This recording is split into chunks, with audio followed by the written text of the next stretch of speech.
नमस्कार मित्रांनो, नामदार सरपंच या कार्यक्रमात आपले सर्वांचे स्वागत। मी आज आलोय नगर पुणे महामार्गावरील हंगा नदीच्या काठावर असणाऱ्या वाघुंडे बुद्रुक या गावी। वाघुंडे बुद्रुक ग्रामपंचायतची स्थापना 5 मार्च 1966 रोजी झाली। सध्या गावची लोकसंख्या जवळपास 3000च्या आसपास आहे। स्वातंत्र्याच्या 78 वर्षानंतर प्रथमच अनुसूचित जाती वर्गाला सरपंच पदाची संधी मिळाली आणि 78 वर्षात जी कामे झाली नाहीत अशी अनेक विकास कामे गावच्या सरपंचांनी ग्रामस्थांच्या सहकार्याने करून दाखवली। भेटूयात वाघुंडे बुद्रुक ग्रामपंचायतचे युवा सरपंच संदीप गौतम वाघमारे यांना। 2021 जानेवारी 2021 साली ग्रामपंचायतचे इलेक्शन झालं। कोणताही राजकीय वारसा नव्हता आम्हाला ना। माझे वडील कोणत्या राजकारणाचे, सामान्य शेतकरी आज पण माझे वडील शेती करतात। माझ्या मित्र मंडळांचं म्हणजे जे सहकारी आहेत माझे ग्रामस्थ, त्यांनी एक मागणी केली की तू उभा राहा, आहे तू जरा होतकरू, जरा करू शकतो तू काम, थोडा बाहेरचा अनुभव, आपल्या राजकीय बोलायचे आपल्याकडे ओळखी, मग राहिलो आपण उभा। त्यांनी आपल्याला भरघोस मताने निवडून दिलं। जवळजवळ 93-94 मतांनी मी विजयी होतो समोरच्या कॅन्डिडेटपेक्षा। आणि त्यानंतर मग गावच्या मी मदत करायला चालू केली लोकांना, असं काम कार्यक्रम करा, हे करा ते करा। गावच्या विकासात लोकांनी मला खूप मदत केली। आपल्याला ग्रामपंचायत इलेक्शन झालं 2021ला जानेवारी महिन्यात। त्यानंतर आरक्षणाचे सोडता निघाली, त्यावेळेस कॅटेगरीतून मला सरपंच पद संधी मिळाली। सामान्य माणूस जो काय म्हणतात ना, शेतकऱ्याचा मुलगा जर सत्ता हातात असेल किंवा एक संविधान जर हातात असेल तर तो काही पण करू शकतो। कोणत्याही गोष्टीशी तो 2 हात करू शकतो। याचं निवड आपल्याला शिकायला मिळतंय। कुठलाही राजकीय वारसा नसताना राजकारणातील माहीत नसणारा सरपंच विकास कामांचा डोंगर उभा करतो।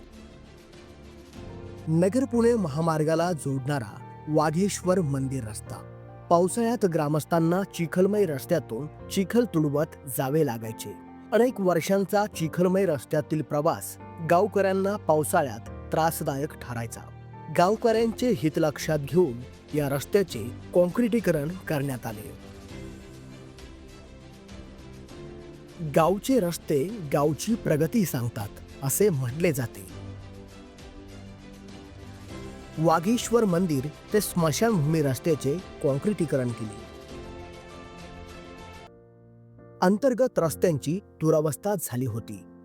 दलित वस्ती अंतर्गत रस्त्यांचे काँक्रिटीकरण केले।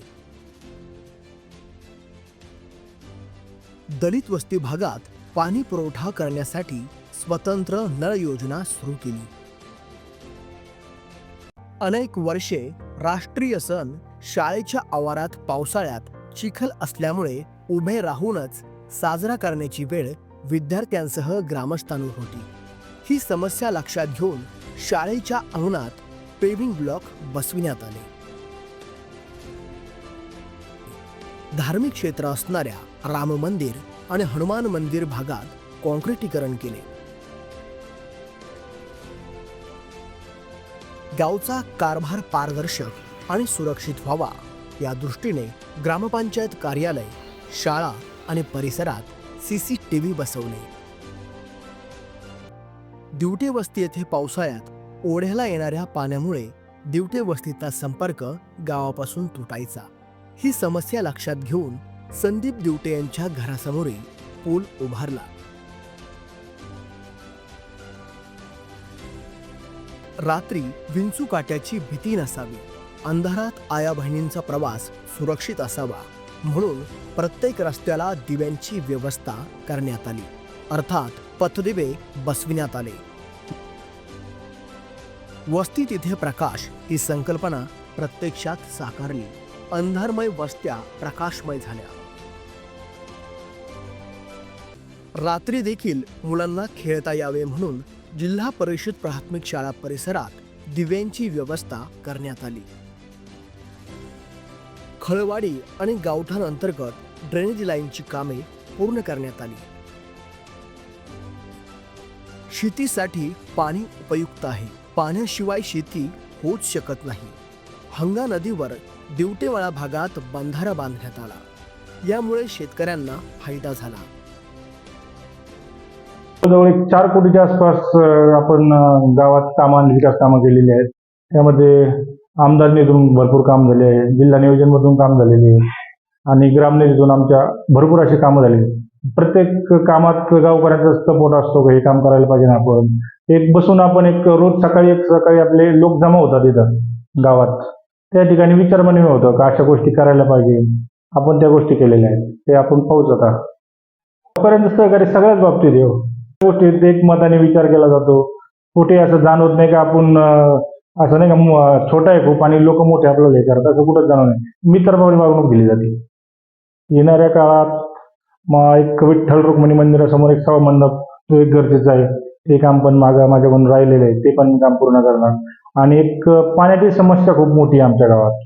MIDC आली, MIDC पाणीचं कनेक्शन पण आपण घेतलेलं आहे. त्यासाठी आपण एक अंडरग्राऊंड टाकीचं काम चालू करणार 8 दिवसात अजून. त्यानंतर पाण्याची समस्या एक मोठी राहिलेली माझं.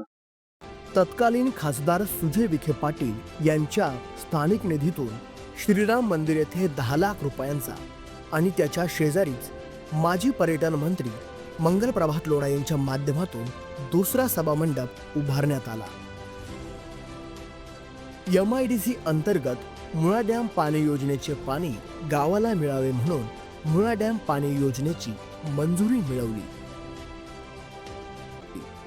4 वर्षात ग्रामपंचायत, जिल्हा परिषद सदस्य राणीताई लंके, माजी खासदार सुजय विखे पाटील आणि विद्यमान खासदार निलयजी लंके यांच्या माध्यमातून जवळपास 4 कोटी रुपयांची कामे मार्गी लावली आहेत. संधी मिळाली तर गावासाठी सोने करण्याचा प्रयत्न युवा सरपंच संदीप वाघमारे यांनी केला. सत्यजित महाराष्ट्र टीमचा नामदार सरपंच म्हणून आपल्या कार्यास सलाम.